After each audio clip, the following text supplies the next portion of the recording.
Bueno, primero decir que gracias por venir a todos. Somos el colectivo antifascista de Alicante y el grupo antifascista, organizadores de la segunda jornada de formación popular.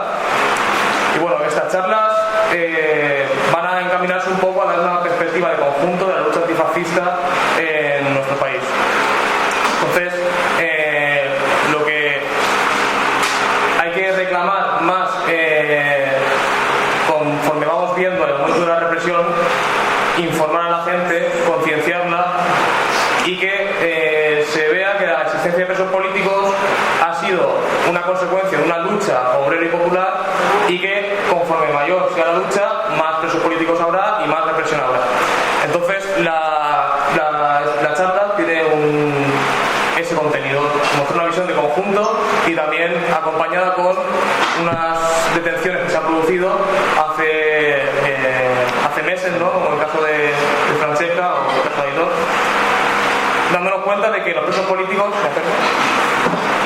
políticos no son algo selectivo, o sea, que le puede tocar a una persona porque esté en determinado sitio, sino que nos puede tocar a todos.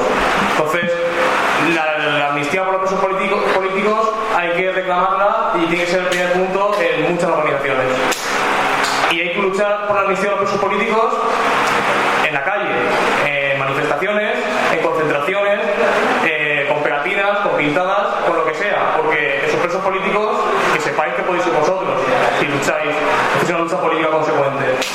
Entonces de eso va esta jornada, de dar una visión de conjunto y para pedir la liberación de los presos políticos.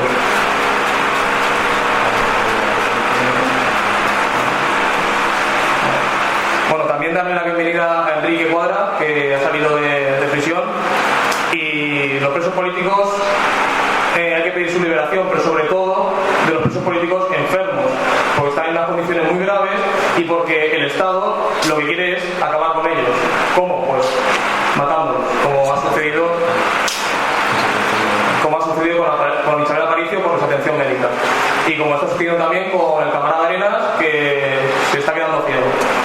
Y si no cogemos y mandamos miles de panfleticos con la firma, no hacen una puta mierda. Entonces hay que hacer cosas como esta, pero esto, si luego no se traduce en cosas concretas, en manifestaciones, en concentraciones, en actos concretos, en escribir a los presos, por ejemplo, ahí tenéis en la mesa todas las direcciones de donde están los presos para poder escribir una cartica cuando tengáis un momento.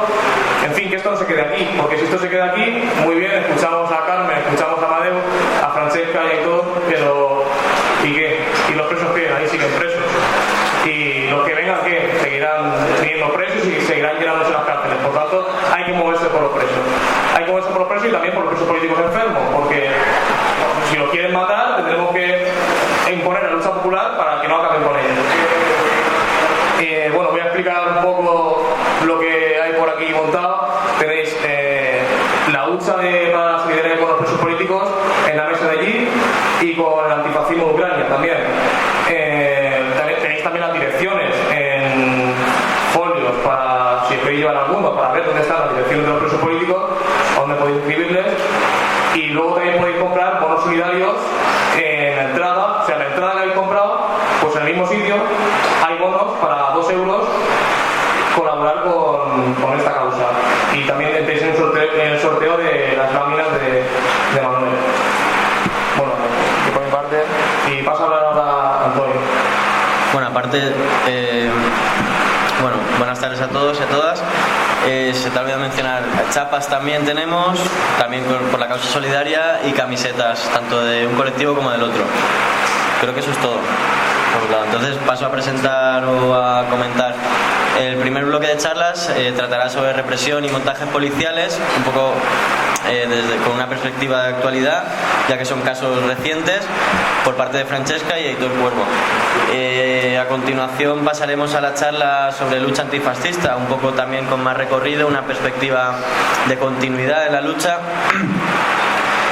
por parte de Carmen López y Amadeu Casellas. Después habrá un turno de preguntas, debate, porque no tenemos prisa hoy aquí, y haremos un descanso para cenar, hay cena vegana. Para la gente que quiera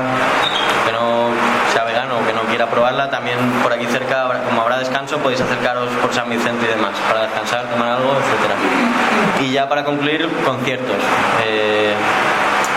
Están Suquet de Rap, está Pipe Díaz y Oliver Botana, está Baltonic y habrá también alguna colaboración adicional.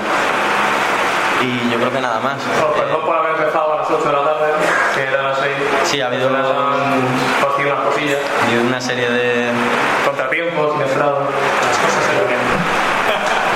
Bueno, gracias.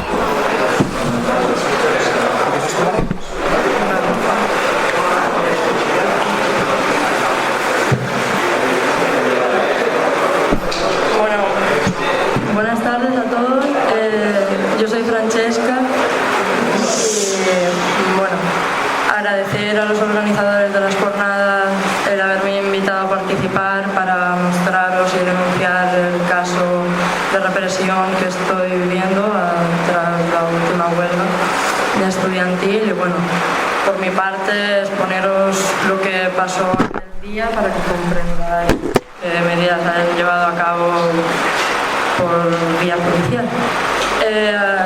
El día 8 de mayo tuvo lugar una jornada de protesta estudiantil y yo formo parte de uno de los sindicatos estudiantiles de Elche. Como participante en la jornada, primero asistí a un encierro en la universidad y tras de las acciones políticas que había en la ciudad, tras el encierro había una manifestación. En la manifestación, en su marcha se dirigió hacia la Concejalía de Educación y una vez allí yo portaba el megáfono y bueno, pues el cordón policial empujó a algunos compañeros que estaban en la manifestación y a mí me empujó hacia dentro del edificio de educación. ¿Qué pretendían con esto? Bueno, pues no sé si habréis visto el vídeo, pero bueno, me tiran al suelo, me ponen la pancarta encima, un poco para simular el que yo pretendía ocupar educación, ¿vale? Bueno, una vez estoy en el suelo, me piden la identificación, claro, yo estaba atónita, ¿por qué? O sea, yo estaba en una manifestación con sus permisos y demás, bueno, pues no, vale, me identifiqué. Y a los 15 minutos así de estar retenida dentro de la Concejalía de Educación me dejaron marchar y me dijeron que pues igual me llegaría por vía administrativa una multa o bien por vía judicial. Cuando salí y continué la marcha en manifestación nos dirigimos hacia el CEU, que es una universidad privada que antes eran unos juzgados públicos que se le cedieron gratuitamente a esta universidad privada. Y bueno, pues continuando, ¿no?, protestando contra la privatización de los espacios públicos en Elche respecto a la educación. Y tras acabar la manifestación, cuando ya marchaba hacia casa, vino un grupo de agentes de Paisano y me volvieron a pedir la identificación a mí y a otros tantos compañeros que me acompañaban a casa, tras lo que había ocurrido. Bueno, pues un poco se identificaron como que eran la brigada de información, la brigada política, como que tenían que presentarme en comisaría para explicarles lo que había ocurrido, lo que había pasado en educación, porque había habido el altercado del forcejeo con los policías y demás, y que había acabado con la identificación mía. Y bueno, pues les di mi número de teléfono y eso fue jueves y al día siguiente me llamaron citándome a declarar en comisaría para la próxima semana. Me dijeron que tenía que acudir con un abogado y bueno, pues cuando llegué ahí a la declaración, en primer lugar la recomendación de la letrada fue que yo me acogiera a mi derecho de no declarar, ¿no? Además allí en comisaría. Bueno, pues la respuesta del jefe de la brigada fue muy bien, pues si no declaras te quedas en calabozo. Ahí nos concedieron a la abogada y a mí unos minutos de entrevista. Bueno, pues declaré por encima algo y demás. Pero las preguntas en la de... Claro, decimos declaración, pero realmente fue un interrogatorio en el que las preguntas iban de cara a, pues tú has organizado esta manifestación, qué organizaciones políticas o sindicatos que hay detrás de esto, qué cargo ocupas... Todo un poco a saber pues qué gente había, bueno, lo que viene siendo un interrogatorio. Después de tenerme toda la mañana allí, ya pues salí hasta el 2 de eso fue el 13 de mayo, el día de la declaración, y el 2 de junio llegó el acto a la abogada en el que se me imputaban desórdenes públicos, agresión a agentes represores, no quiero decir de seguridad, y bueno, había una funcionaria que también denuncia que casi le da un infarto porque casi reventamos las ventanas, y bueno, que aquí fue todo para y demás. Bueno, pues y todo esto como experiencia, ¿no? Como para ponernos en situación de lo que es un caso más del propio carácter represor del Estado que se ceba con los que pertenecemos a la clase obrera y nos queremos organizar para luchar contra este sistema capitalista, ¿no? E injusto. Es una muestra, es un montaje policial que bastante sacado de quicio, bastante surrealista, más que nada porque hay pruebas, porque hay grabaciones, se hubieron muchísimos testigos, gente que puede dar testimonio de que en ningún momento se ocupó educación. Y bueno, pues eso es lo que ocurrió. No sé si ahora...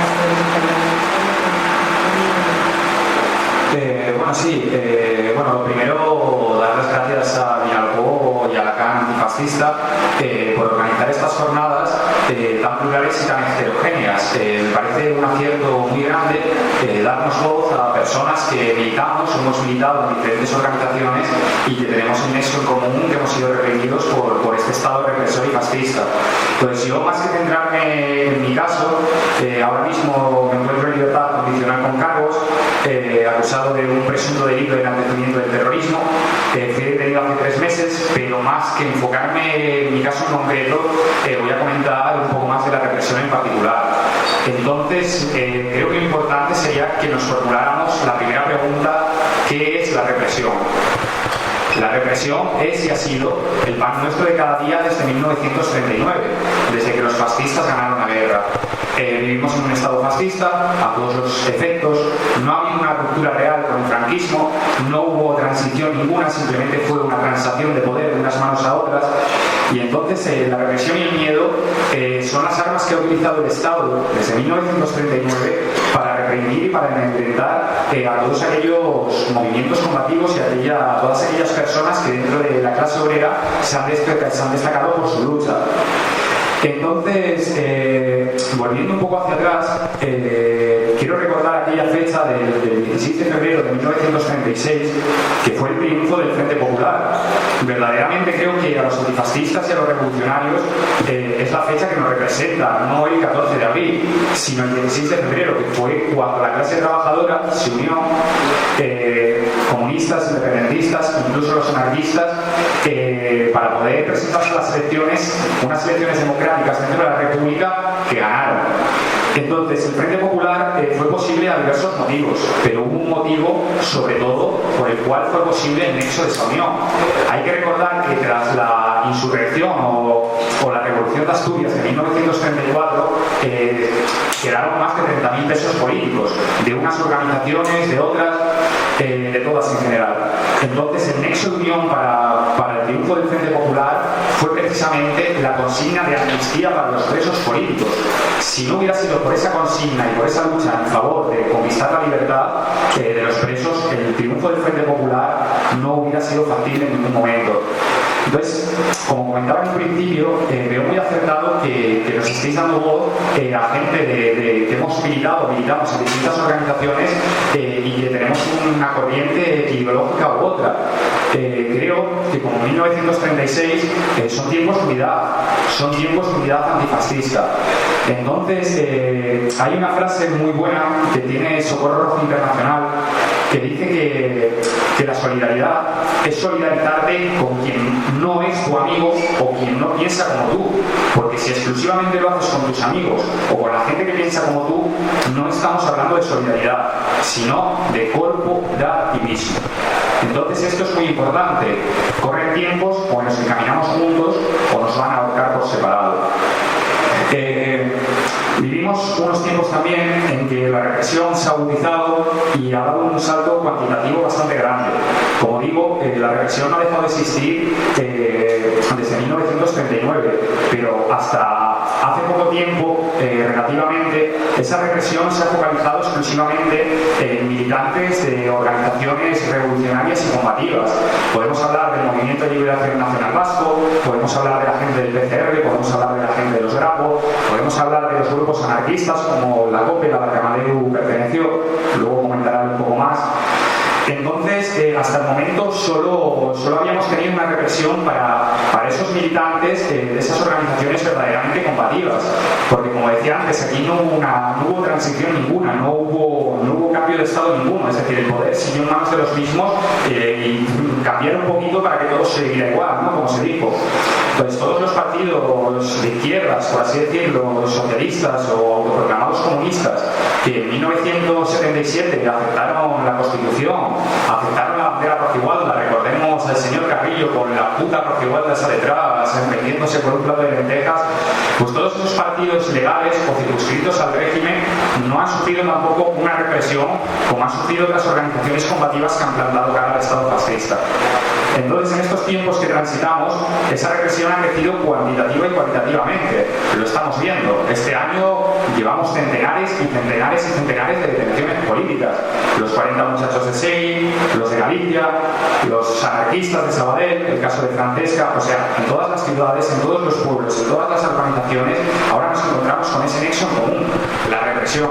Una represión que se va a ir agudizando cada vez más. De hecho, lo estamos viendo. Entonces, hasta la fecha, también nos hemos enfrentado a que esa represión se focalizaba en sanciones administrativas, pero ahora no. Ahora eso está cambiando y las sanciones van por vía penal. Cabe recordar el caso de Carlos y Carmen tan reciente, de los chicos del piquete del 15M, que les pedían 3 años y un día de cárcel por participar en un piquete. Entonces, todo ese tipo de aspectos, toda esa represión va a ir aumentando. Entonces ya no va a estar focalizada en la gente, en los militantes combativos como antaño. Es decir, te puede tocar a ti, te puede tocar a ti, te puede tocar a ti. Simplemente por estar en una manifestación, por estar en una concentración obrera, te pueden señalar, te pueden detener y ahora nos vamos a enfrentar a eso. Por tanto, creo que más que nunca es necesario ese nexo de unión que se consiguió en 1936 con el Frente Popular. Entonces, jornadas como estas creo que sirven bastante para potenciar esa línea que ahora tenemos que tomar. Dicho esto, que creo que queda un poco sintetizado, voy a comentar lo que fue mi detención personal. Como decía antes, yo ahora mismo me encuentro en libertad condicional con cargos, estoy pendiente de un juicio en el Tribunal del Orden Público, ahora también conocido como Audiencia Nacional. Justo hace 3 meses fui detenido en Astorga, en León, iba con mi abuela, con mi tía que tiene síndrome de Down, salía del supermercado, se me abalanzan 6 señores encima mío, me preguntan que si soy Héctor Cuervo, les digo que sí, me dicen que estoy detenido, les pregunto por qué, me dicen que por un delito, presunto delito de enaltecimiento del terrorismo. Entonces yo les digo, eso es demasiado abstracto, decirme algo más concreto, porque no... Me dicen, bueno, tú tienes una red social que se llama Facebook, tienes un blog personal, tal, y hemos detectado que tus escritos, poemas y opiniones enaltecen del terrorismo. Entonces digo, bueno, pues ponedme las esposas y vamos para adelante. Entonces fue muy curioso que mientras me tenían estos 6 hombres, había otros 2 hombres que estaban hablando con mi abuela, pero en vez de tranquilizarla, le estaban diciendo directamente que yo era ETA. Entonces, bueno, un poco surrealista. De ahí me llevaron al cuartel de Astorga, me tuvieron varias horas ahí retenido, me estaban todo el rato interrogando, haciendo preguntas, yo RQR, abogado, y hasta que no pude ponerse ellos en contacto con mi abogado, no dije nada, tampoco declaré. Entonces, bueno, creo que es importante matizar que a mí, por lo último que me ha detenido, es por unos poemas o por unas opiniones que yo ya he mostrado en mi blog de poesía o en las redes sociales. Es decir, se me ha detenido por otros motivos. Se me ha detenido precisamente pues, por participar en jornadas como estas, jornadas de solidaridad, jornadas donde se ha pedido la amnistía para los prisioneros políticos, y también muy importante, uno de los hechos por los que se me ha detenido es por reconocer el papel histórico del PCR y por respetar a los Grapo. Yo lo digo abiertamente, lo digo sin tapujos, para mí son un ejemplo de resistencia y creo que son quienes más han luchado desde este periodo mal llamado democracia. Entonces, esos son los verdaderos motivos de mi detención. Luego, después de llevarme de Astorga, me llevaron al cuartel de León, donde yo en principio tenía que declarar. Como digo, yo no tenía intención de declarar ninguna.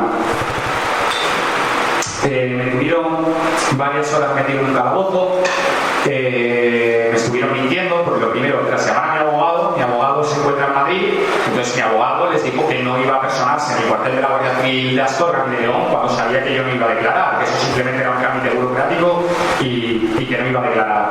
Entonces, durante una hora estuvieron diciéndome que mi abogado me había negado la asistencia jurídica, engañándome, intentando todo el rato pinchar por ese aspecto para ver si podía de alguna manera debilitarme para que yo hablara. Entonces ya a la hora me dijeron, no es que se haya negado tu abogado, dices que no va a poder venir aquí. Digo, bueno, es lo que me esperaba, que había dentro de mis planes.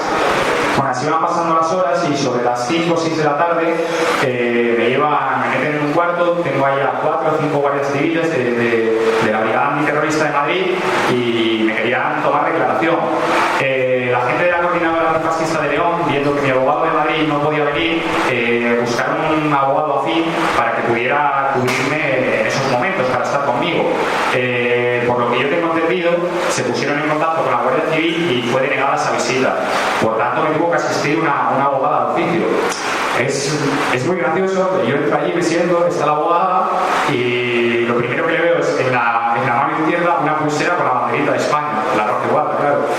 Entonces yo me quedo así mirándole y le digo, enaltecimiento, y ya sonrío y digo, bueno, ya está, vamos a cortar peras. Entonces me empiezan a interrogar, a hacer preguntas, yo no digo nada, digo simplemente que mi detención es una detención política, que se me ha detenido por ser comunista y por ser solidario, y que en el Estado español no existe una democracia, sino que es un Estado fascista. Nada, salgo del cuartel de la Guardia Civil, me dicen que me van a dar ya la libertad, que me van a poner en libertad, traen un sobre con mis efectos personales, y entonces justo cuando ya en teoría me iba a ir, me dicen, bueno, tienes que venir a otro cuarto, que hay un par de señores que quieren hablar contigo. Y digo, bueno, pues vamos a conversar con estos señores. Entonces me meten en otro cuarto y de repente se personan dos señores que se identifican como trabajadores del Ministerio del Interior.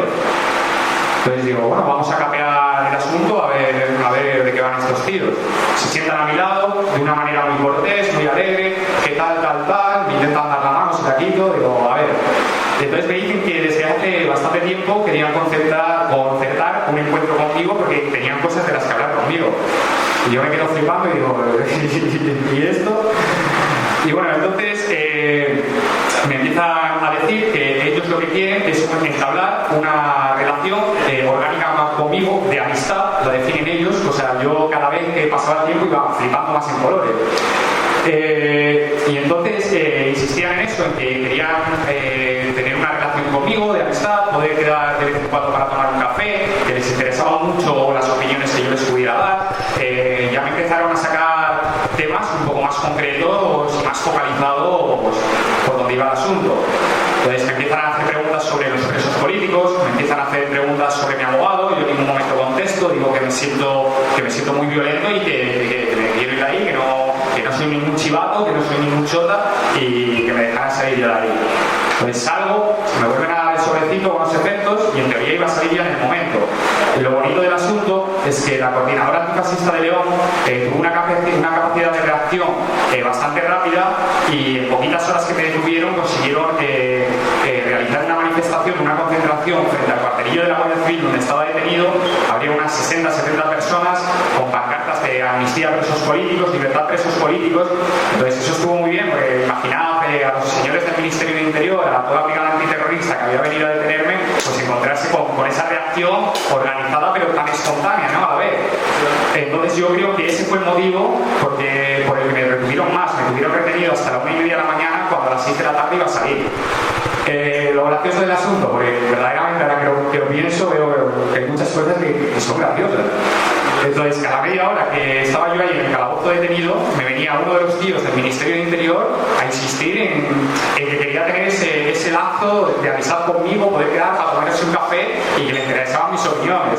Pues así reiteradamente hasta las 10 de la noche, que ya entra por última vez ese señor del Ministerio de Interior y me dice: oye, veo que no estás receptivo, vemos que hoy estás enfadado, que hoy estás nervioso. Le dice: ¿me puedes dejar tu número de teléfono y te llamamos la semana que viene y ya nos tomamos un café? Y le digo: pero vamos a ver, le digo, si me han quitado tus amigos de la Guardia Civil, ¿qué número te voy a dar si ya no tengo? Entonces, bueno, después de todo esto ya se fueron y sobre la 1:30 de la mañana me dan la libertad. Entonces ahora mismo, como decía, pues me encuentro en libertad condicional con cargos por un presunto delito de enaltecimiento del terrorismo y a la espera de que me llame la Audiencia Nacional. No sé más, estoy a la espera y nada. Lo que quiero volver a matizar, que ya lo he dicho antes, es que no se me ha detenido, por lo último que se me ha detenido es por unos versos o por unas opiniones que yo haya mostrado en mi blog o en las redes sociales. Se me ha detenido por otros motivos. Decir que yo tengo la cabeza muy alta, esto es como decía Mao, que cuando el enemigo te ataca es porque estás haciendo las cosas bien. Entonces no puedo más que sentir orgullo por esto y simplemente decir que aquí voy a seguir y que la contundencia empieza ahora.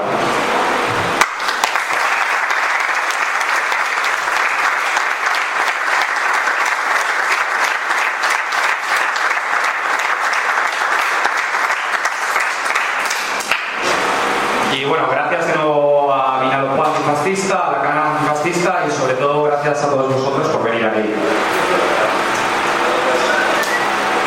Hemos quedado el turno de preguntas luego, ahora entra... Vale, perfecto. Pues ahora van a entrar aquí el compañero Amadeu Casellas y la compañera Carmen López Anguita, dos ejemplos de dignidad, dos ejemplos de militantes combativos. Un fuerte aplauso para ellos.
Bona vesprada.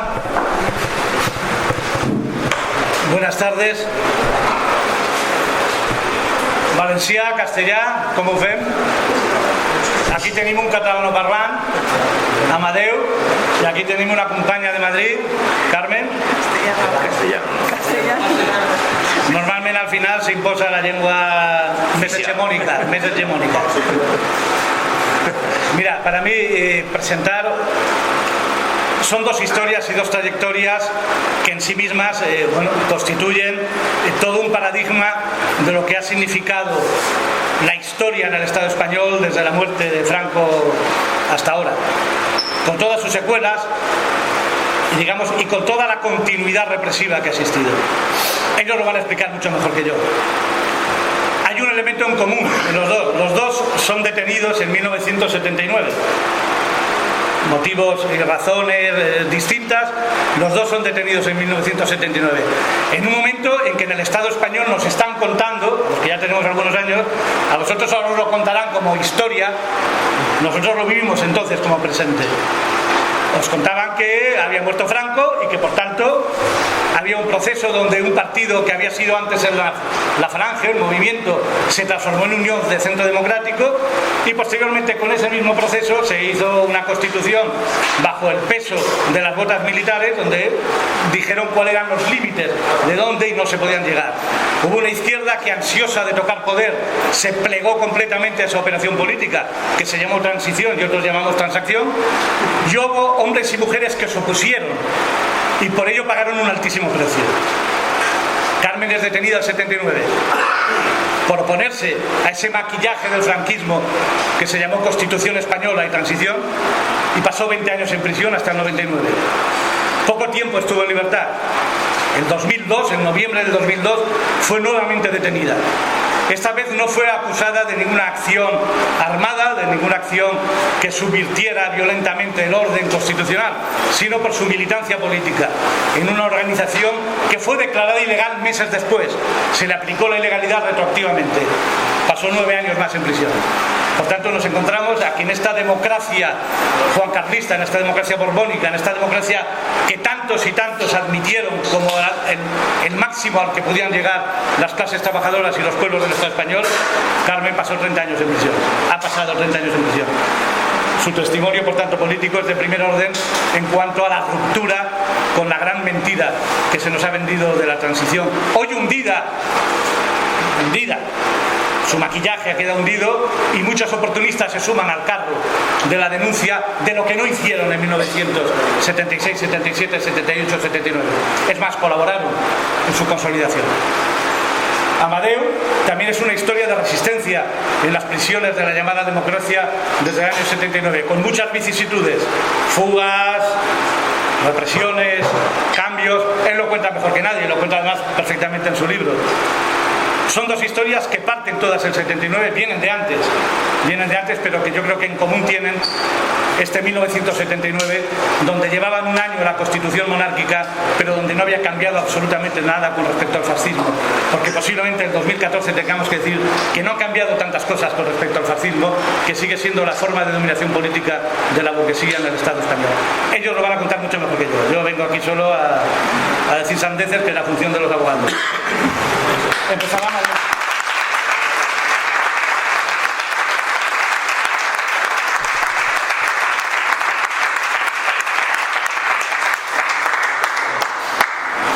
Bueno, pues lo primero, como todos, ¿se me oye bien?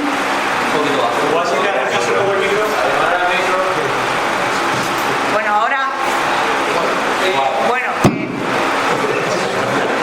que como todos agradeceros a los organizadores y a todos los asistentes vuestra presencia aquí, que estos actos son importantes porque cada vez nos van restringiendo más estos sitios en los que podemos debatir, poner en común y poder hablar de ciertos temas como es, yo que sé, el tema de presos políticos, como es el tema de la transición, como es el tema del momento actual que estamos viviendo. Para empezar, empezaría por algo que ahora mismo se está viendo, ¿no? O sea que hay una parte que nos quieren hacer creer como que aquí en este país ha habido, digamos, tres partes. Hubo un fascismo que parece que a todo el mundo nos queda claro que durante la época de Franco hubo un fascismo, después parece que estábamos en la democracia y ahora lo que tenemos es una ida otra vez al fascismo, un déficit de democracia. Entonces, bueno, yo creo que hay que tener claro de que esto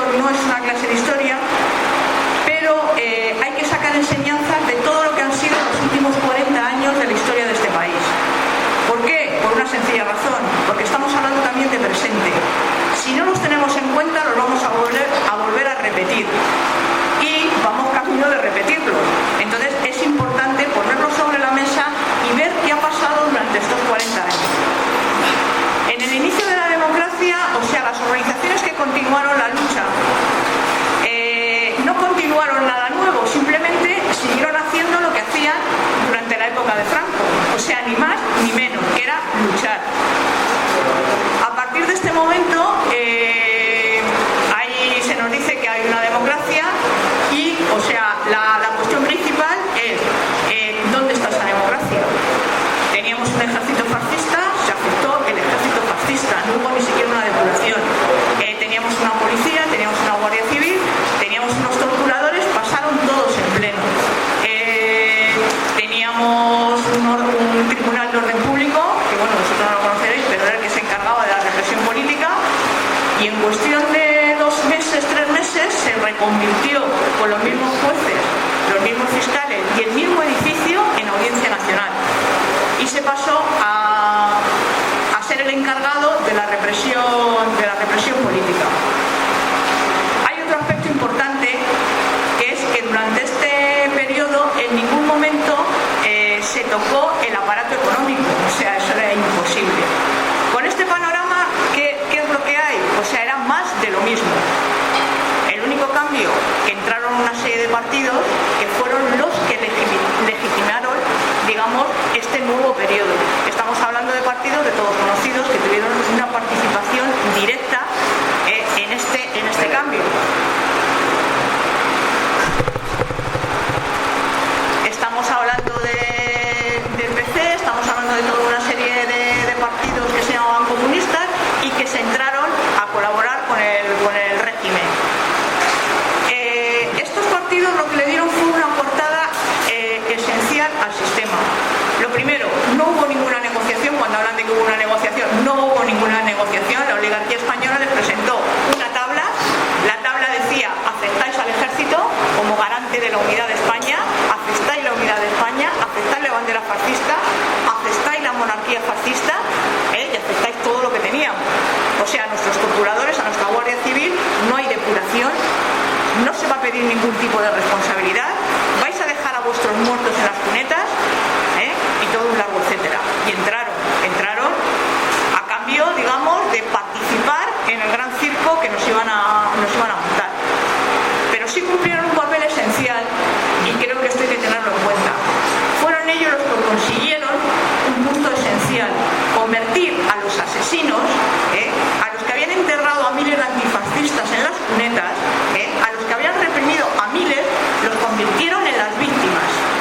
Y a las víctimas, que si continuaron la lucha y siguieron resistiendo, los convirtieron en asesinos.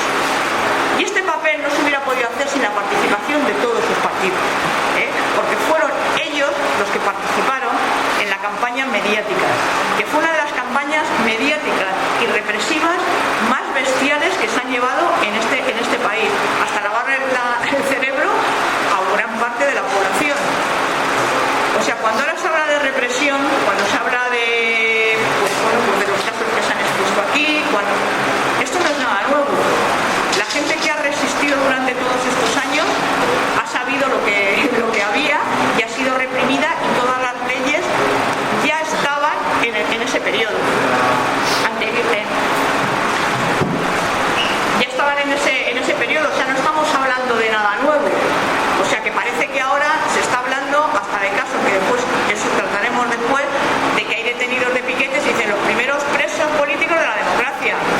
Perdona, que llevamos 40 años de presos políticos, que ha habido en toda esta etapa, ha habido un promedio de 500 presos políticos en las prisiones, y estamos hablando de ideologías variadas. Ha habido comunistas, ha habido antifascistas, ha habido anarquistas, ha habido independentistas vascos, catalanes, gallegos, canarios. O sea, después por motivos también diferentes. Ha habido miembros de organizaciones armadas, ha habido miembros de organizaciones políticas, ha habido gente del entorno, ha habido gente del entorno, y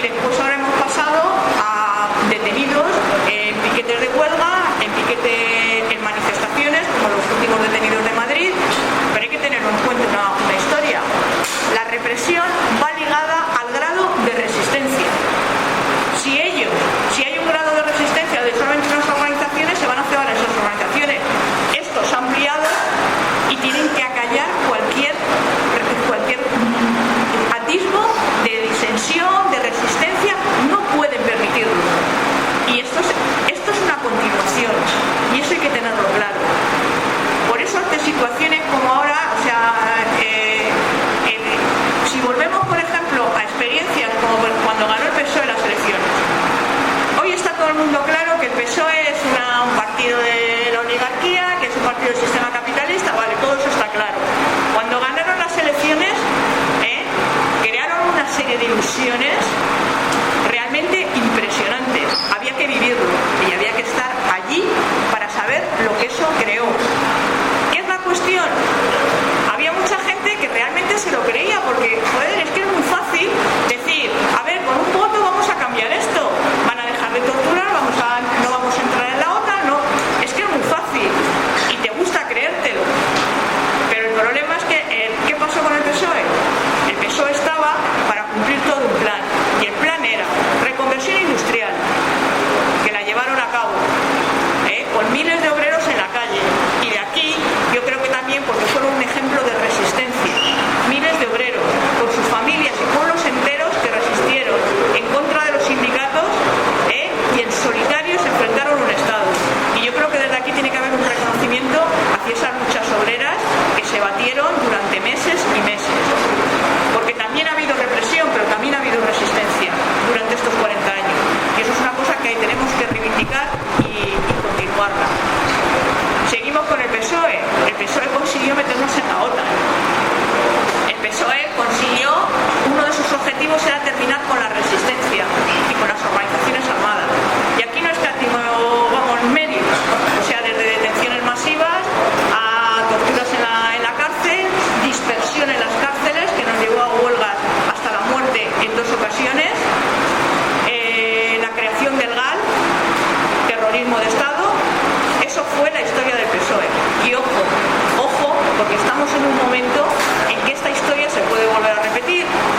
bueno, mi caso es el caso, creo que algunos ya lo conocéis, ¿no? Yo empecé de muy jovencito a meterme en grupos anarquistas, en grupos que yo consideraba que era en esa época lo que había que hacer, ¿no? Estoy hablando del año 73, 74. Eso me conllevó pues, a saltar rangos. Pensaba que el grupo que formemos era un grupo que, bueno, saltábamos los bancos, pensábamos que era una manera de recuperar dinero y de financiar lo que estábamos haciendo, una lucha contra el sistema. Y en el 79, como bien han dicho, caímos presos todo un grupo y entré en la cárcel modelo de Barcelona. Lo primero que me encontré fue que, así como en la calle ya hacía un año que se había hecho la Constitución, donde comía esta falsa democracia, ¿no? Dentro de las cárceles pues seguía habiendo un régimen totalmente franquista, ¿no? De hecho, los carceleros iban vestidos como militares, iban con gorra, en fin, con galones, plan militar, un toque de corneta y todas estas cosas, ¿no? Allí había la COPEL era lo último que quedaba de la COPEL, la Coordinadora de Presos en Lucha, estaba dando sus últimos coletazos, ¿no? En los años 70 en las cárceles del Estado español hubo muchos motines y la COPEL pues, bueno, estaba en las últimas fases, ¿no?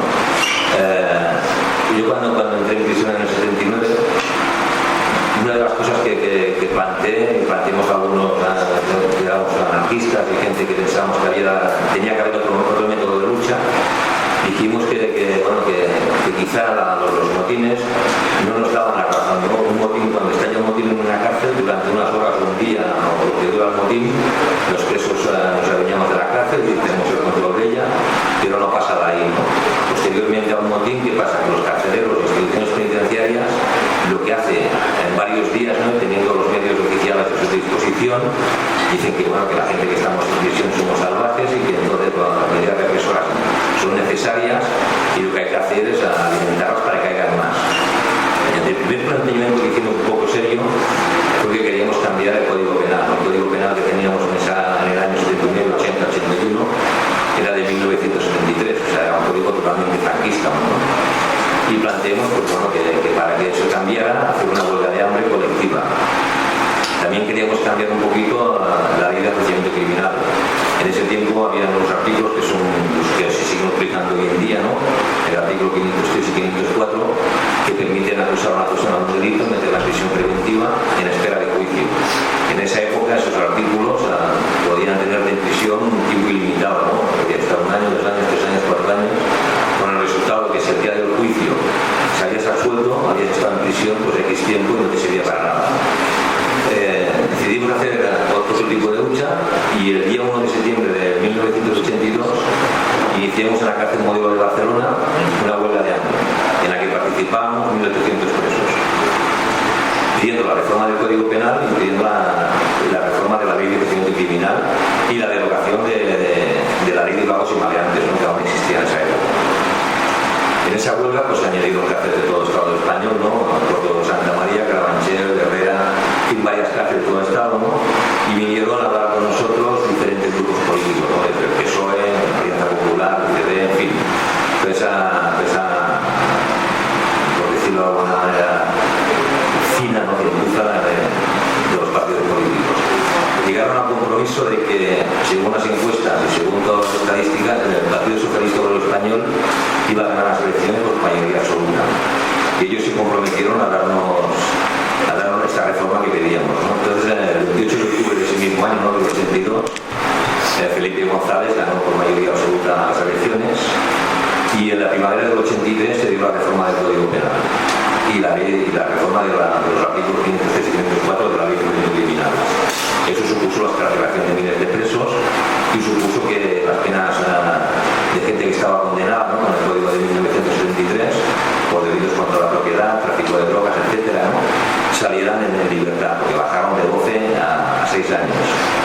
Entonces, bueno, a partir de ahí pensemos que la lucha que habíamos realizado, la huelga de hambre, una lucha pacífica, daba frutos, que fue una batalla que ganamos al sistema, pero con el resultado que en el 84 hubo, que ya cambiaron las leyes, ¿no? Hubo una famosa ley que no sé si alguno de vosotros acordará, ¿no? La ley Corcuera, que ya significaba la patada en la puerta y significaba ya el primer retroceso que tuvimos, ¿no? Eso significó pues volver a condenar a las drogas blandas, ¿no? Como hachís, marihuana, volvieron a estar penalizadas y volvieron a alargarse las condenas los temas de cárcel preventiva de los artículos 503 y 504. Pasaron de 6 meses en el caso de prisión menor a 1 año, de 1 año a 18 meses prisión mayor, de 18 meses a 30 meses los casos de que se acusaban de narcotráfico, temas de delitos de sangre. Por lo tanto, ya cambió un poco el panorama. Pero aún así pensemos que habíamos ganado algo, ¿no? Otra de las cosas que reivindicamos era que se aplicara el reglamento penitenciario de marzo del 81. En marzo del 81 salió un reglamento penitenciario que teóricamente y sobre el papel era de los más progresistas que había en Europa, ¿no? En la práctica realmente no servía para nada, no se hacía nada de lo que había, ¿no? Y reclamamos pues, a los equipos de tratamiento, la figura del juez de vigilancia, en fin, cosas que pensábamos que de alguna manera nos tenía que beneficiar a los presos, ¿no? En principio, cuando conseguimos que eso se aplicara, ¿no? Los equipos de tratamiento sí que es verdad que nos ayudaron, aunque después resultó que no, pero al principio, por ejemplo, la figura del jurista nos ayudaba pues, desde hacer un escrito, ¿no? Pensar que en las cárceles la mayoría de la gente que hay en ellas no saben cómo hacer un escrito, no saben cómo hacer una instancia, un recurso, una queja, una denuncia. Y el jurista, pues en principio nos ayudaba a realizar estos temas, ¿no? Con el tiempo, el jurista lo que ha hecho es asesorar a los carceleros, que en definitiva son los que nos torturan. El juez de vigilancia, según el artículo 70 de la Ley Orgánica General Penitenciaria, debe velar por posibles abusos y desvíos de la institución. En principio también nos tocaba un juez, por ejemplo, en el caso de Cataluña, de que sí realmente se preocupaba de que en qué condiciones estábamos los presos, ¿no? Con los años pues ha pasado lo mismo que con el libro de tratamiento, que bueno, ha cambiado y ahora está a favor de lo que dice el equipo, ¿no? Hasta el punto de que, por ejemplo, el Código Penal no se reconoce los trabajos forzados, pero existen en las prisiones, ¿no? Mucha gente dice, bueno, ¿cómo es posible que si no hay trabajos forzados en el Código Penal pueden hacer trabajar a una persona dentro de la cárcel forzadamente? Y es muy simple, ¿no? En el Código de 1973 establecía, por ejemplo, el artículo 100 del Código Penal que los presos por temas de trabajo tenían redención, sino que cada 2 días te quitaban uno. Y después podías tener una redención extraordinaria, que eran 45 días cada trimestre. En fin, tenías una serie de beneficios que no eran económicos, pero que te aportaban realmente la condena. A partir del Código de 1995, que entró en vigor el 26 de mayo del 96, todo eso se anula, ¿no? Queda todo anulado, ya no hay redenciones, ya no hay nada, ya no existe nada de estos temas. A partir de ahí, el equipo de tratamiento que hace, como la gente no quiere trabajar, porque en las cárceles no nos engañemos, las cárceles son de esclavitud del siglo XXI, ¿no? La mano de obra barata, ¿no? El trabajo explotado. Entonces, ¿qué hacen ellos? Cuando te vienen y te ofrecen un puesto de trabajo, te dan un sueldo de 200 o 150 horas al mes, te dicen que si quieres trabajar. En el caso hipotético de que digas que no, que tú no quieres trabajar en esas condiciones, de que no quieres ser explotado, ¿qué hacen ellos? Bueno, pues mandan un informe al juez de vigilancia diciendo de que tú no quieres la reinserción laboral. Y por lo tanto, si no quieres la reinserción laboral, no quieres reinsertarte en la vida social, ¿no? Y por lo tanto no tendrás ningún beneficio penitenciario. Según el artículo 154 del reglamento penitenciario actual, un preso tiene derecho a la 4ª parte de las condenas, a permiso de salida. Para disfrutar de esos beneficios, simplemente dice el reglamento, el artículo 154, que tienes que tener buena conducta. ¿Eso qué significa? Por no tener expedientes disciplinarios. Pero con el tiempo todo eso se ha ido manipulando de tal manera que hoy día pues, un preso, por el simple hecho de no querer trabajar, los informes que se mandarán al juzgado de vigilancia serán negativos y no saldrán. No tendrá acceso a un tercer grado, no tendrá acceso a la libertad condicional, y que es lo que está pasando actualmente. Actualmente en el Estado español y en Cataluña, que el gobierno de Cataluña tiene competencias en las prisiones desde el año 84, pues ¿qué pasa? Pues que los presos están cumpliendo las condenas íntegras, ¿no? Si un preso es condenado a 5 años, está pagando los 5 años. Como vieron que los presos dentro de las cárceles, desde la COPE, a comités, presos políticos, podíamos organizar cualquier tipo de lucha, introdujeron el fenómeno que también está en la calle. Por eso, de hecho, el libro se titula Un reflejo de la sociedad. En la calle, ¿qué pasó? Cuando vieron que había generaciones de gente que era revolucionaria, que se resistía a un estado fascista, introdujeron la heroína, ¿no? La heroína empezó por el norte, como muchos sabemos, y fue, pues bueno, como una mancha de aceite, ¿no? Todo el Estado español, anulando 2 o 3 generaciones de personas, pues de alguna manera se anuló la resistencia.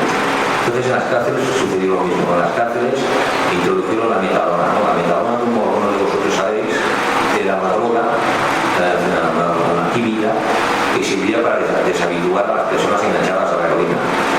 Y por lo tanto, si una persona entraba en prisión consumiendo heroína, la metadona tenía que dársela de manera de que fuera de más a menos, ¿no? O sea, ir rebajando la dosis hasta que esa persona estuviera limpia de todo tipo de drogas. Pero ellos han hecho todo lo contrario, ¿no? Las cárceles lo que hacen es aumentar. Cuanto más metadona tomes, mejor para ellos, porque más dependerá de las drogas que te suministran ellos.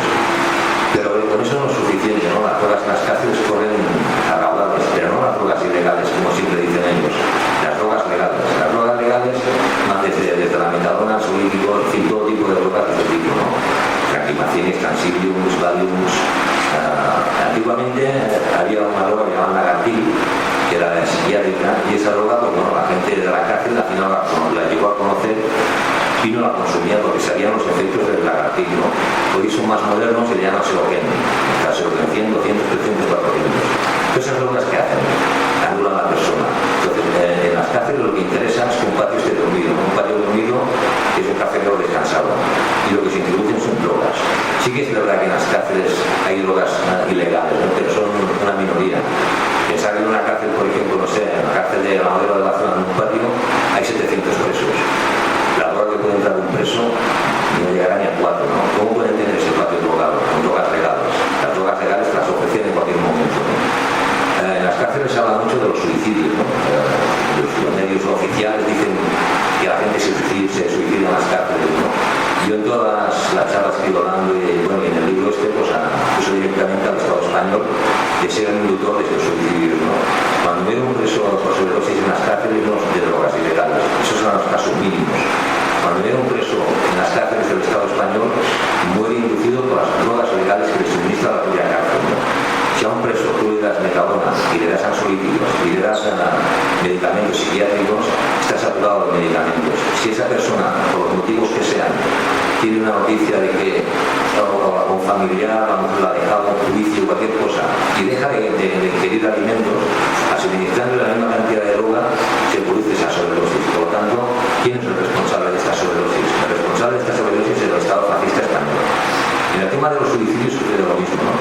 Como sabéis, en el año 90, el PSOE se sacó de la manga el régimen FIES. El régimen FIES significaba tener a la gente en aislamiento, ¿no? En aislamiento, hasta el punto que, por ejemplo, en mi caso, en Cataluña no se reconocía el régimen FIES y se inventaron el DER. El DER en catalán significa Departamento de Régimen Cerrado, ¿no? A mí me aplicaba, por ejemplo, durante mucho tiempo, tuve aplicado el artículo 93.1, que significa 22 horas de celda solo y 2 horas de patio solo. Como vieron que aún así podía de alguna manera seguir luchando y seguir reivindicando la libertad de los presos con enfermedades incurables, la aplicación de la limitación a 20 años, el fin de la dispersión y todos estos puntos que tocábamos, pues bueno, me quitaron las comunicaciones con gente del exterior y según el artículo 47 del reglamento penitenciario establece que tienes 5 llamadas semanales, no de 8 minutos. Pues también me ha quitado. Me intervinieron en el correo hasta el punto de que si yo escribía una carta al exterior, esa carta pues podía tardar en llegar al destinatario 1 mes y medio si les llegaba. Y cuando era al revés, pues lo mismo, ¿no? De esta manera pretendieron aislarme, ¿no? Yo tuve la gran suerte de que muchos grupos de anarquistas que ya me conocían, sobre todo en Cataluña, estuvieron conmigo, estuvieron en la lucha, estaban fuera. Entonces, a través de los abogados estaba en contacto y sabíamos en cada momento qué pasaba fuera y qué pasaba dentro de las cárceles. La mayoría de los presos que hay en las cárceles del Estado español, sean políticos o sociales, el primer problema que tienen es no tener dinero, ¿no? Porque si de hecho tuvieran dinero, podrían demostrar que son inocentes, ¿no? Ese es su delito. El delito que tienen ellos es no tener el dinero suficiente para demostrar su inocencia. Ese es el delito de la mayoría de los presos, tanto políticos como sociales. Entonces, en mi caso, como tenían los grupos de apoyo de grupos anarquistas, no me pasaba esto. De hecho, bueno, yo tenía desde el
parecía que lo había dejado todo atado y lo bien atado, ¿no? Y es cierto, ¿no? No, lo cambió todo para no cambiar nada. Esa es la realidad, ¿no? La realidad es que seguimos igual o peor, ¿no? De hecho, en los últimos tiempos podemos ver el tema del aborto, ¿no? El tema de la justicia, ¿no? Como el Gallardón ha ido retrocediendo hasta el punto de que quizás estemos peor que en el año 75. O sea, las cosas se están retrocediendo a marchas forzadas. ¿Cuál es mi ilusión y las ganas que tengo y la alegría que tengo? Yo cuando salí en marzo del 2010, después de una huelga de 100 días, el Estado tuvo que reconocer que había cumplido 8 años de más. ¿Por qué cumplió 8 años de más?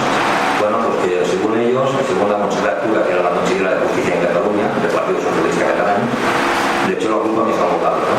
Que mis abogados no sabían defenderme. La culpa la tenía en las cárceles, hay un departamento, ¿no?, que se llama régimen, y este departamento tiene la obligación y el deber, que para eso les pagan, de tener tu expediente penitenciario al día. En mi caso, como estaba siempre de conducciones, ¿no?, me iban trasladando de una cárcel a otra, pues ese expediente, aparte de que era grandioso, porque son muchos años, pues no se me revisaba.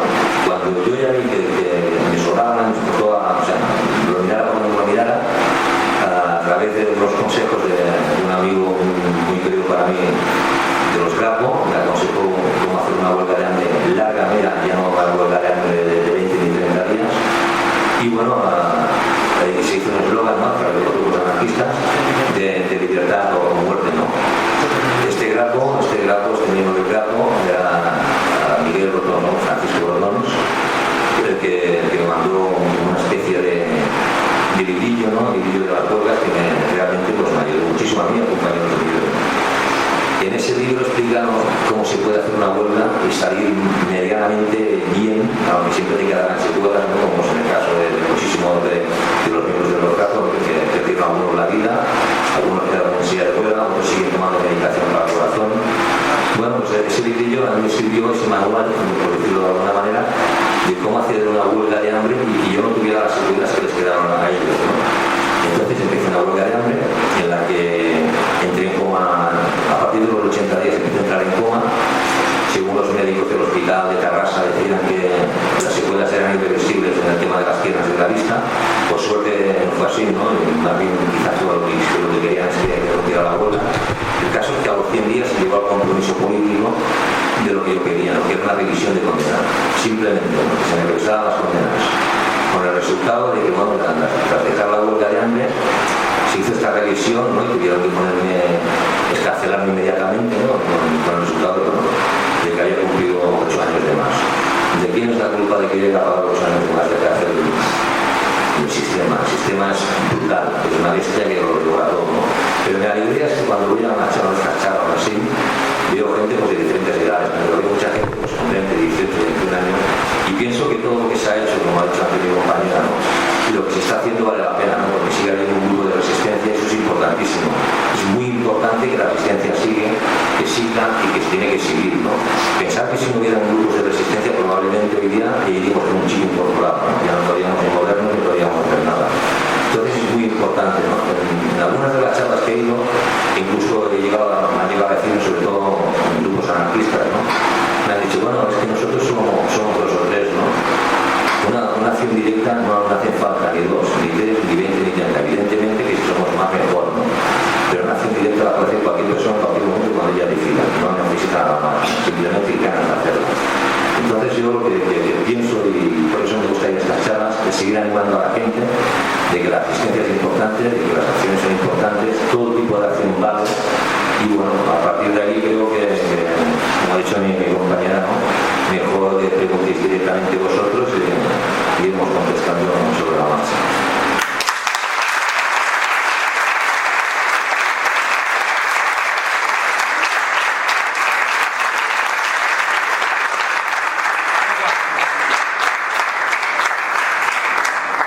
Si os parece, abrimos ahora un turno de palabras para que preguntéis a cualquiera de los dos ponentes lo que queráis.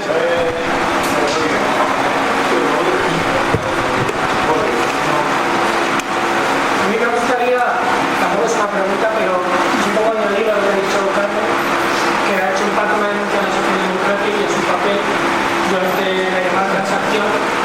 Yo creo que es importante denunciar el papel de la socialdemocracia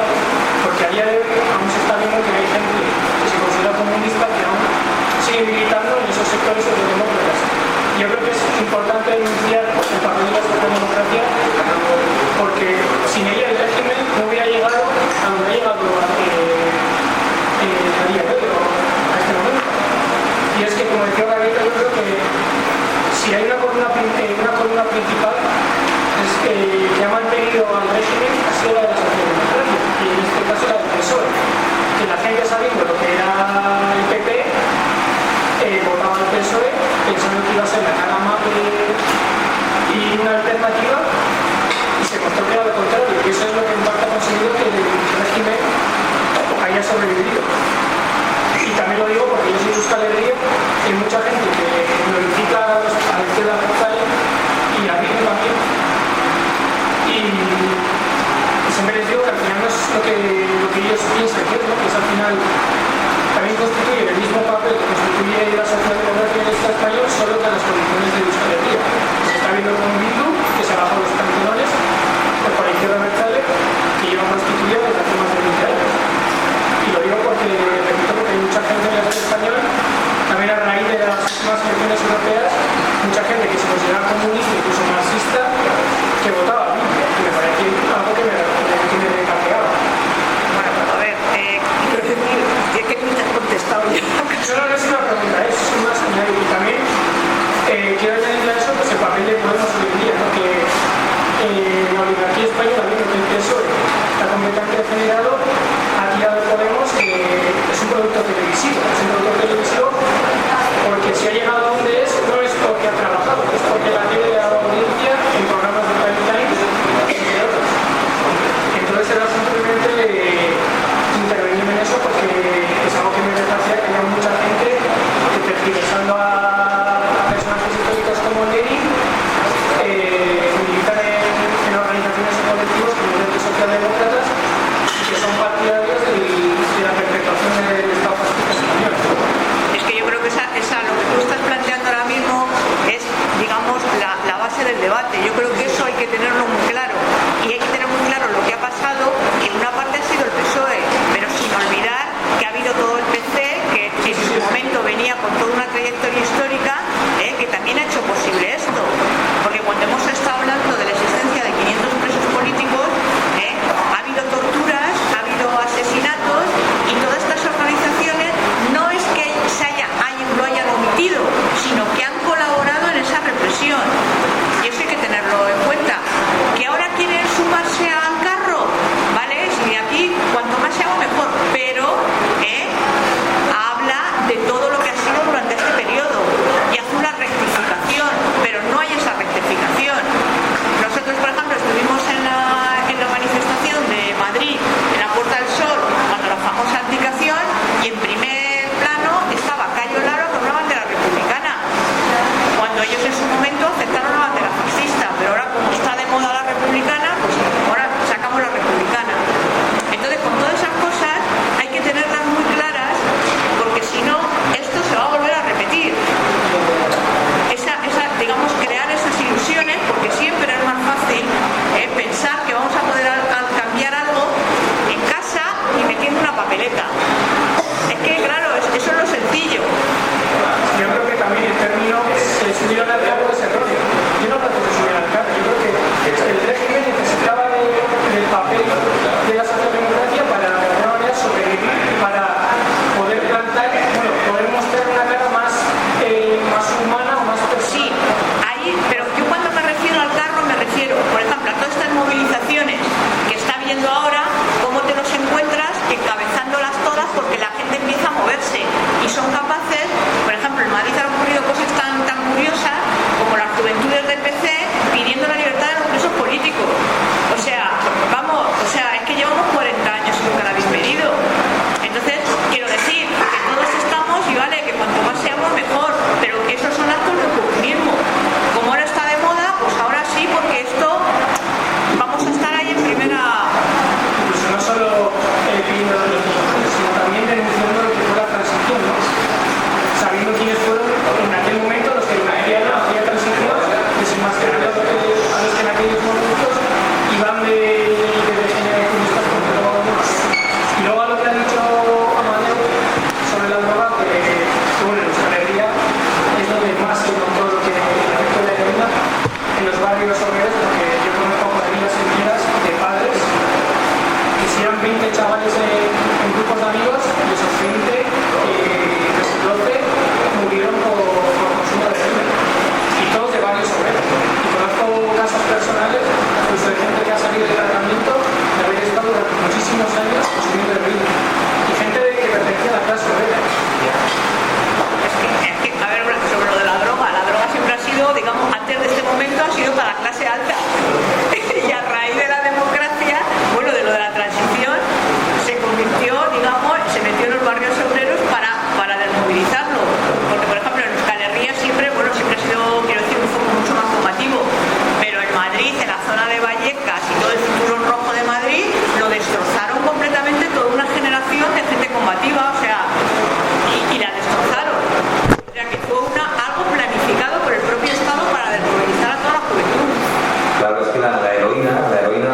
además de donarle la palabra a Vicenta, abundando en esto, es decir, la principal organización de tráfico de drogas en Guipúzcoa en la década de los 80 fue la Guardia Civil.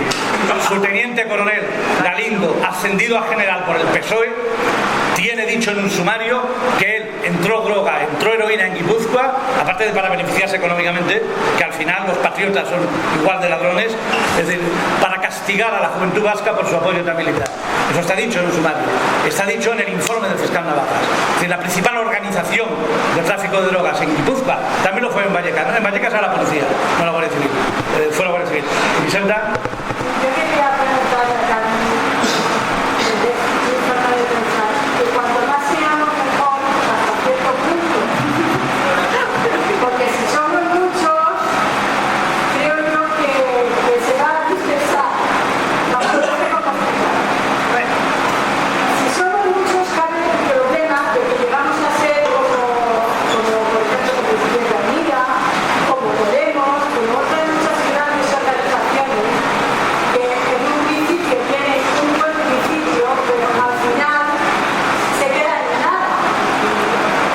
No hay lucha, o sea, al principio hay una lucha, la gente es combativa, tiene ganas de cambiar este sistema, pero cuando ya somos tantos, no se cambia el sistema. Sí, hombre, es que no podemos, vamos a ver, esto vamos por partes. Hay que ser más porque nosotros hemos estado durante 40 años siendo 4, que tampoco es cuestión. O sea, ahora ver todo esto, cómo va creciendo, yo creo que el problema de ser más no es cuestión de ser más, sino que los que estén, estén, digamos, en base a unos objetivos claros, que nos organicemos y en torno a unos objetivos claros. O sea, que no nos dispersemos ni vamos con un plan reformista como Podemos. Tampoco nos interesa, yo que sé, ser 100.000 si vamos a integrarnos en el sistema. Es que para eso, quiero decir, no hace falta. Está claro que nosotros estamos hablando, digamos, de terminar con este sistema. Y si estamos hablando de terminar el sistema, necesitamos ser muchos, necesitamos conciencia, necesitamos objetivos y necesitamos organización. Y todo se andará.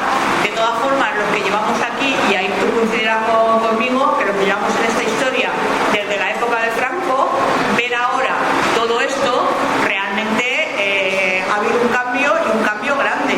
O sea, charlas con esta cantidad de gente aquí, en Madrid, en Euskal Herria, en Barcelona, donde sea, en León. O sea, por ejemplo, yo creo que ahí sí que ha cambiado, hay mayor gente en la calle, hay mayor resistencia, que queda mucho por andar, claro que nos queda mucho por andar, muchísimo, pero está claro que hemos empezado a andar, que eso ya es lo importante.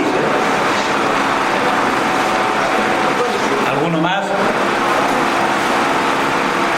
Quería hacer también una referencia que antes se me ha olvidado sobre el tema de las cárceles de los presos.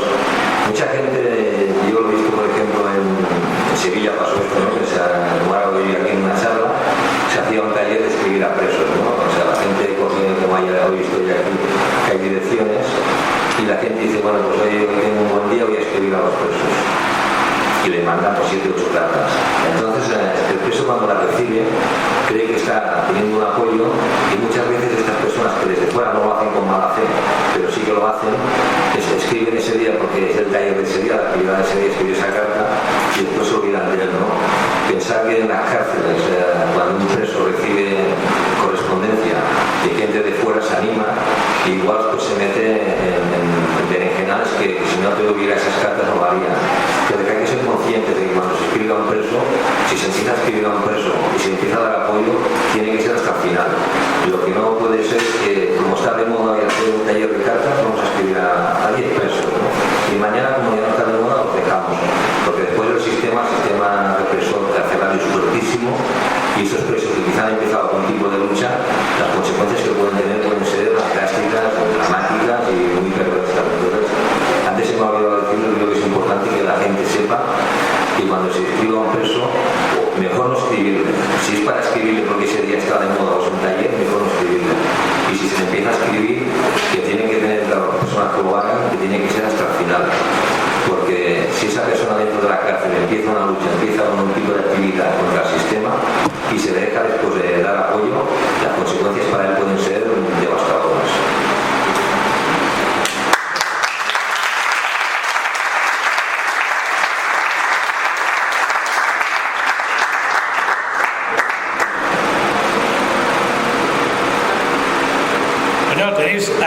55 años de prisión entre Carmen y Amadeo. ¿No tenéis nada que preguntar?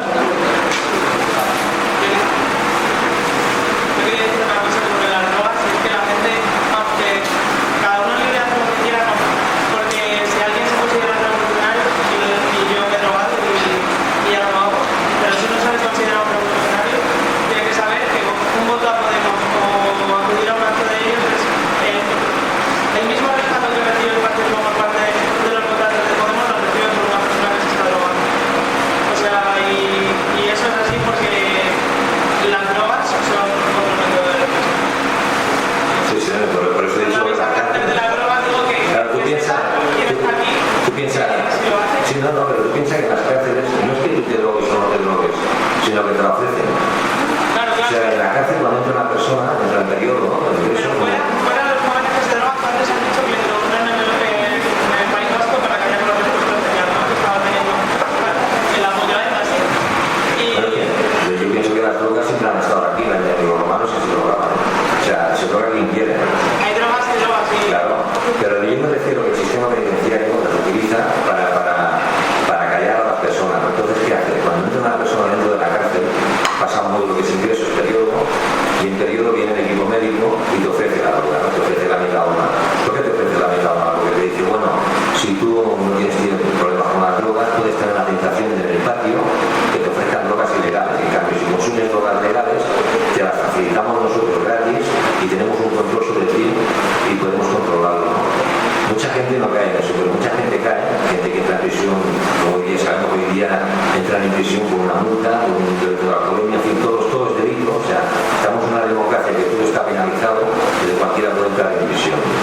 Entonces, a partir de ahí hay gente que sí, gente que no. La gente que no se droga, nunca se ha drogado, y cae en el tentáculo de la prisión de consumir drogas legales, las consecuencias pueden ser también nefastas, sobre todo si tienen que estar muchos años en prisión. De hecho, ella y compañera, bueno, mucha gente que ha estado en la cárcel podrá decir que ha visto gente muy entera dentro de la prisión y al cabo de 20 años, de 5 años, están destrozados, ¿no? Mental y psíquicamente los han destrozado. Entonces, es importante que la gente sepa que en las cárceles se ofrecen las drogas no para que tú estés mejor y estés a gusto, estés colocado, sino para anularte como persona.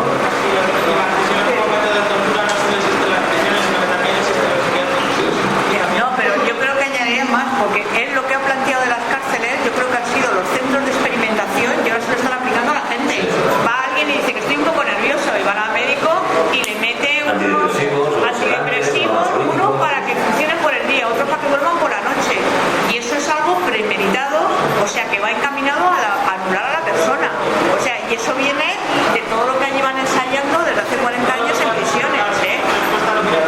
De hecho, en las cárceles en los años 80, cuando se descubrió el VIH, no había ningún tipo de fármaco, ¿no? que lo parara de alguna manera, ¿no? Y en las cárceles dieron el Retrovil. El Retrovil lo que hizo fue matar a miles de personas. No mataba el SIDA en sí, mataba la medicación que le daban, los efectos secundarios que había, mataba a las personas. Del año 84 al año 90 han muerto miles de presos, precisamente por hacer un experimento con ellos, ¿no? Con los retrovirales. Hasta que al final consiguieron sacar los retrovirales y los cócteles, que sí que es verdad que quizá frenen, ¿no? Pero primero fueron experimentados dentro de las cárceles. De eso hasta ahora no me acuerdo el nombre, ¿no? De una medicación que quita la hepatitis, no me acuerdo el nombre. Y en las cárceles esas inyecciones contra la hepatitis ya hacía tiempo que las daban, ¿no? Y cuando salí en el 2010 me encontré con un chaval de Vigue, que soy yo, y me dijo, bueno, ahora hay una medicación nueva que quita la hepatitis, ¿no? Le dije, ¿cómo? No, es una inyección. Una inyección que sí que es verdad que los efectos, adelgazas, tienes fiebre. En las cárceles la medicación, o sea, para anular la hepatitis era una inyección semanal que anulaba la hepatitis, y en la calle sí, les dan lo mismo. Bueno, pues cuando yo hablé con esta persona, según él, en la calle era nuevo, cuando en las cárceles se hacía años que se estaba haciendo, ¿no? ¿Qué dicen? Que no es porque sea un experimento. Ellos dicen, los laboratorios farmacéuticos que tienen un gran beneficio en las cárceles, ellos dicen que es porque un preso tiene una vida más normalizada que en la calle, ¿no? Un preso se levanta una hora completa cada día, desayuna a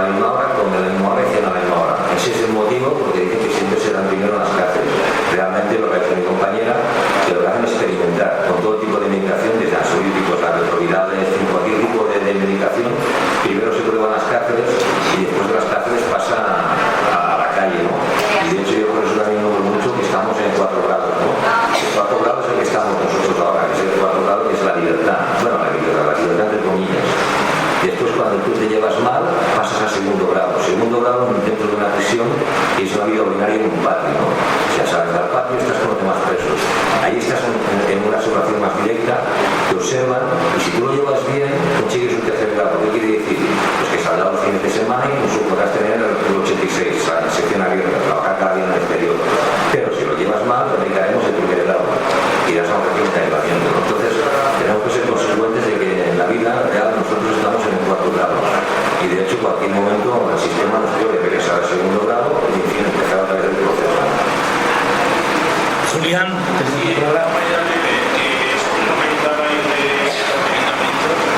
está haciendo de forma brutal ya desde niños.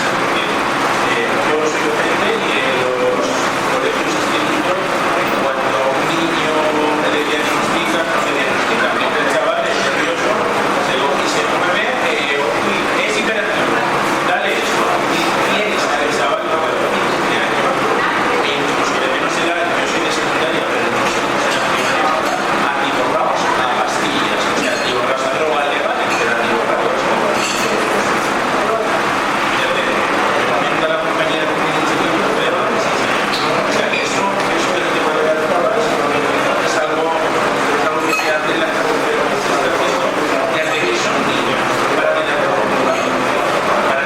tranquilos, para que no sean nerviosos. Claro, te digo, en las clases ahora se han sacado de moda, por ejemplo, los módulos de respeto, ¿no? Los módulos de respeto, cuando se empezaron los módulos de respeto, ¿qué significaba un módulo de respeto? Significaba que era una serie de presos en un módulo y que los presos se controlan entre ellos, ¿no? Entonces, ¿qué pasa? Que si un preso se fuma un porro, el preso que lo vea tiene que ir al carcelero y decirle que ese preso está fumando un porro. Entonces, eso es un módulo de respeto y eso es lo que se le llama la reinserción. ¿Por qué le dicen la reinserción?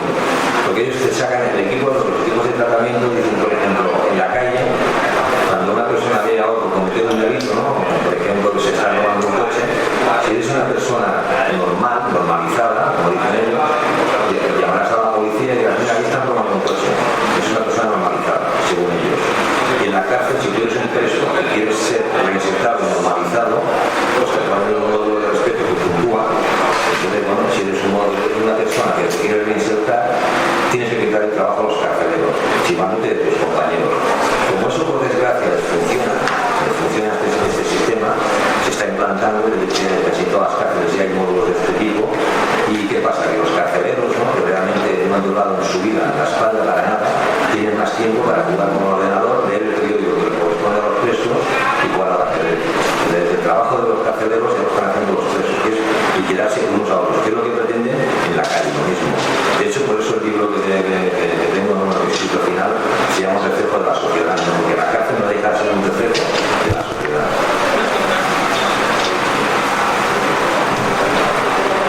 en la charla de hace 2 días, esto lo resumiste perfectamente, dijo, un patio drogado es un patio calmado, funcionario descansado. Un patio drogado es un carcelero descansado. ¿Más preguntas?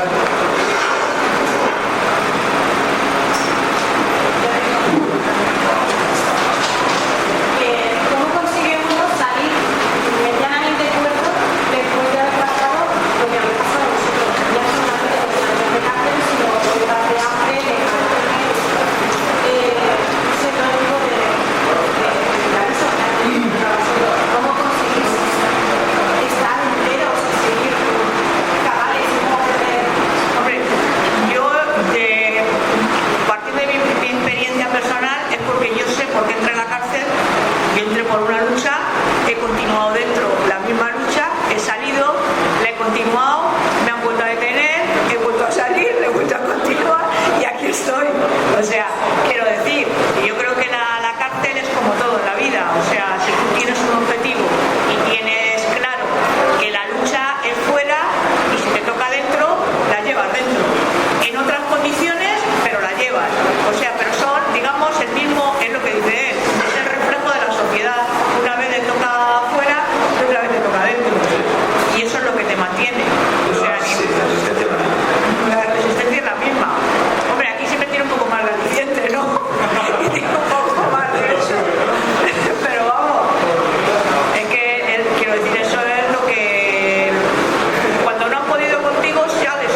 Estado habla del arrepentimiento, un Estado que sabemos que sistemáticamente ha torturado.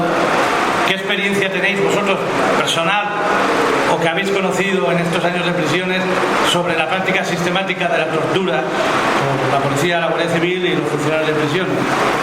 Si abundáis en este tema, yo creo que sería un elemento importante para deslegitimar a un Estado que pide arrepentimiento cuando ellos siguen siendo los herederos de la más brutal violencia que se ha aplicado en el Estado español. Mira, yo voy a, hay un hecho yo creo que significativo. Casos como el comisario Conesa. El comisario Conesa participó en la detención de las 13 rosas en el año 39, que eran de las juventudes comunistas en Madrid, y que fueron fusiladas. El comisario Conesa estuvo torturando a los presos de los Grapo, que detuvieron en el año 77-78, y todo lo que pasaron por la DGS, o sea, de los Grapo y de antifascistas, anarquistas y los que pasaron por allí. O sea, la existencia de la tortura ha sido una constante. Hay casos significativos como el asesinato de Arregui, o sea, que están las fotos ahí. Todos los que hemos pasado, yo he estado en comisaría en el año 79 y estaba Miguel Niño. O sea, que eso que dicen que Miguel Niño es de la época de Franco, mentira. En el año 79 estaba allí y casos como el de Isabel Aparicio, ella fue torturada por Miguel Niño. O sea, quiero decir, la existencia de la tortura que ha existido y sigue existiendo. No has comprendido la esencia. Cuando en 1975 Miguel Niño torturaba era fascista. Ya, pero torturaba en 79 era demócrata. Pero quiero decir que la cuestión es la... También está el caso de Agustín Rueda. Agustín Rueda. Fue torturado y muerto en Carabanchel. Creo que eso es un sistema que siempre es buena. Yo en primer lugar no me arrepiento de nada de lo que he hecho, ¿no? Eso es lo primero. Lo que está hecho está, y no me arrepiento absolutamente de nada. Si no, nada haber hecho más es bueno. En el caso de la policía y los cuerpos de seguridad del Estado, son ellos los que tienen que arrepentirse, son ellos los que tienen que cambiar, ¿no? Yo no he hecho nada y por lo tanto no tengo que arrepentirme de nada. Partiendo de esa base, el sistema represor, el sistema torturaba, sigue torturando y probablemente continuará torturando. Entonces, si alguien tiene que cambiar, son ellos, no yo o nosotros.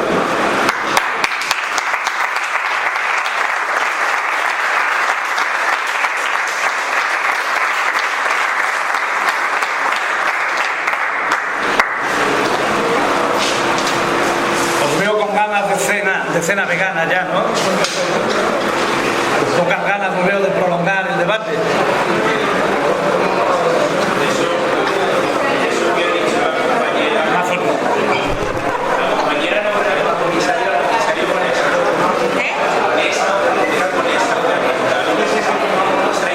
Hay otro caso que es incluso más.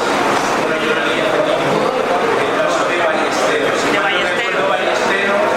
Era uno de los mayores torturadores de la época de Franco. Lo primero que hizo el preso es nada más ganar que mostrar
que se llama CIRE, el Centro de Iniciativas para la Reinserción. Nosotros lo llamamos Centro de Iniciativas para la Explotación. Entonces, a esa gente, ¿no?, a esos fascistas, cuando le cesan de una cárcel por torturadores, como premio, se les nombra jefes de CIRE, ¿no?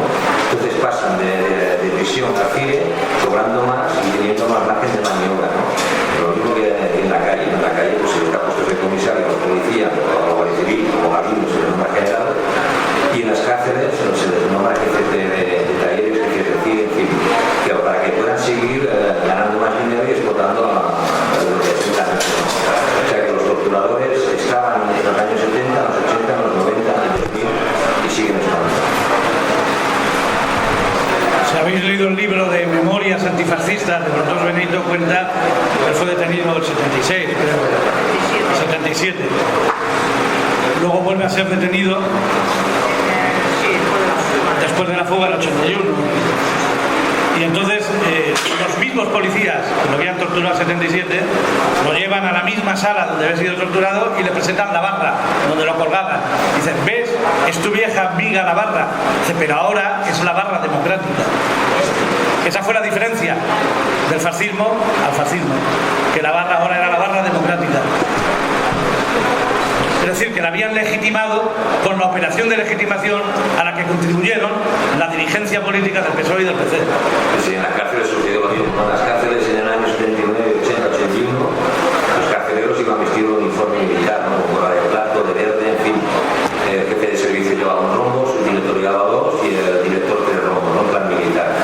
Cuando se pasaron a la democracia les cambiaron el uniforme que llevan actualmente y eran carceleros democráticos, ¿no? O sea, cambiaron el uniforme siguiendo a las demás personas con el mismo ideal. O sea, por eso la gente tiene que explicar, ¿no?, que no ha cambiado todo para no cambiar nada.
secretario general del movimiento, Adolfo Suárez, fue el primer presidente del llamado Gobierno democrático. Es evidente la conexión. Cambió la camisa azul y se lo cambió por un traje y ya estamos democráticos. O sea, bueno, es que de eso, o sea, podemos seguir y hay 50.000 historias de este puñetero país de lo que ha pasado. Y los antifascistas fueron llamados terroristas por los fascistas. Y después, ya para terminar, se llegó hasta interiorizar el término porque todo lo que era resistencia, terrorismo, pero se justificaba todo lo que pasaba. O sea, la tortura se justificaba, se justificaban las condiciones de prisiones, se justificaban muchas, quiero decir, toda la represión que había. Parece que como eras terrorista podían hacer contigo lo que querían. Es que hasta en charlas, cuando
Claro, el Estado tiene el monopolio de la violencia.